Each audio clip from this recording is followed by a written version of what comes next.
Vous avez dit que c'était souvent des marabouts proches de Omar Bongo, voire de Blaise Compaoré. Et moi, ça me fait penser à la crise ivoirienne, puisque Omar Bongo et Blaise Compaoré étaient plutôt du côté Ouattara. On se dit, le fournisseur de marabouts a quand même quelques emprises sur la personne à qui il fournit les marabouts.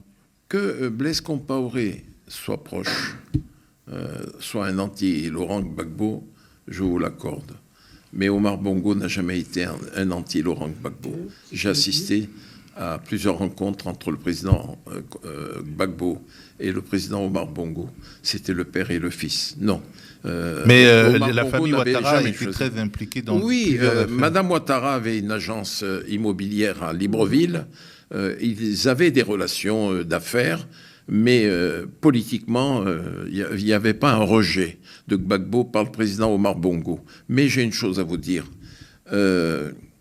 Vous avez raison, ça a joué. Ça a joué et quelque part, les services rendus de manière mystique par Blaise Compaoré à Jacques Chirac ont joué dans le fait que Jacques Chirac ait suivi la ligne de Compaoré, qui était, lui, adoubé déjà depuis longtemps par le président Houphouët-Boigny, pour lequel Jacques Chirac avait un respect et une affection filiale. Dans votre livre, il y a une ombre qui passe, en tout cas, c'est mon analyse, celle de Albert, votre frère universitaire, votre frère aîné, compagnon de route de la gauche africaine, ami intime de Laurent Gbagbo. Albert qui est aujourd'hui malade. On a l'impression que vous lui parlez un peu à travers ce livre, et notamment sur la question Gbagbo, que vous êtes un peu peiné, la trahison n'est jamais que facile. peut-être lui et Gbagbo est considéré que vous n'ayez pas été très net pendant les années Sarkozy. Je répondrai à l'avant-première question. Lorsque j'ai revu mon frère Albert, malade, comme vous le savez, incapable de s'exprimer, en présence de son fils, Renaud, de mon neveu, j'ai ressenti au plus profond de moi-même l'obligation de faire parler Albert à travers moi. Et ça, c'est une révélation que je vous fais. Indirectement, Théophile, nos relations, Laurent et moi, ont repris. Indirectement pour l'instant. Il parle à Renaud, je parle à Renaud.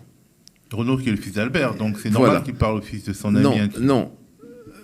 Okay, lorsque j'ai publié cette lettre ouverte à Laurent Gbagbo, Laurent a appelé Renaud pour savoir si j'étais l'auteur de cette lettre. Et moi, j'ai répondu à Renaud, tu dis à Laurent que c'est moi l'auteur de cette lettre. Et depuis ma réponse positive, les relations ont repris entre Laurent et moi à travers Renaud et à travers une autre personne que je ne nommerai pas, que j'ai vue il y a 2 jours à Paris.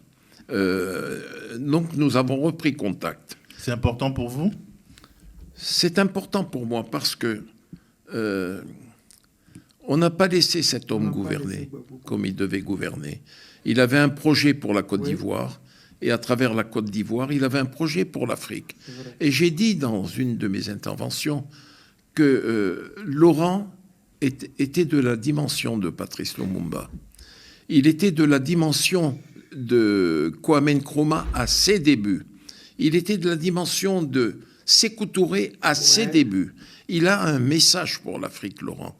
Et je crois que ça serait une faute majeure, je le dis haut et fort, d'interdire à Laurent Gbagbo d'être candidat à la présidentielle en 2025.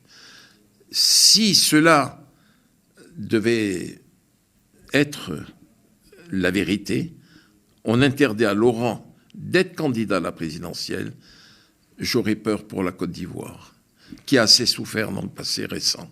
Vous venez d'écouter du Robert Bougie. Oui, c'est Robert Bougie. Celui-là même qui a trahi le guide président Laurent Gbagbo. Je vous avais dit aujourd'hui dans une vidéo précédente que le président Laurent Gbagbo, c'est quelqu'un qui a un grand cœur. ils ne gardent pas la haine. Et comme il nous l'a dit, c'est eux qui me combattent, pas moi. Moi, je suis innocent. Ce sont mes actions qui les dérangent. C'est-à-dire que quelqu'un est dans les ténèbres, ou bien quelqu'un est dans l'obscurité, et puis tu allumes la lumière, ça le dérange. C'est ça le guide président Laurent Gbagbo. Laurent Gbagbo, sa présence dans la politique mondiale dérange les ténébreux qui sont dans la politique mondiale. C'est-à-dire que quand il y a la lumière dans une politique où on considère que la politique c'est un jeu ténébreux, c'est un jeu de mensongers, c'est un jeu de vendus, de corrompus, et que celui-là, comme une colombe qu'on lâche dans une nuit noire, éclaire tous ces hommes politiques égarés, ça tremble de partout. Si après tout ce qu'ils ont fait au guide président Laurent Gbagbo, il a le courage de pardonner à ces personnes-là. Ce n'est pas aux Ivoiriens qui ne va pas pardonner. Eux qui n'étaient rien. Vous avez vu les Ouattao, vous avez vu les Soro-Guillaume, il leur a dit, il y a plus fort que vous derrière vous. Vous me combattez pour quelqu'un que vous ne connaissez même pas. Quand vous allez le connaître, les plus chanceux parmi vous seront en prison ou en exil. Mais les plus malchanceux seront 6 pieds sous terre. Il n'est pas encore mort, il est encore vivant.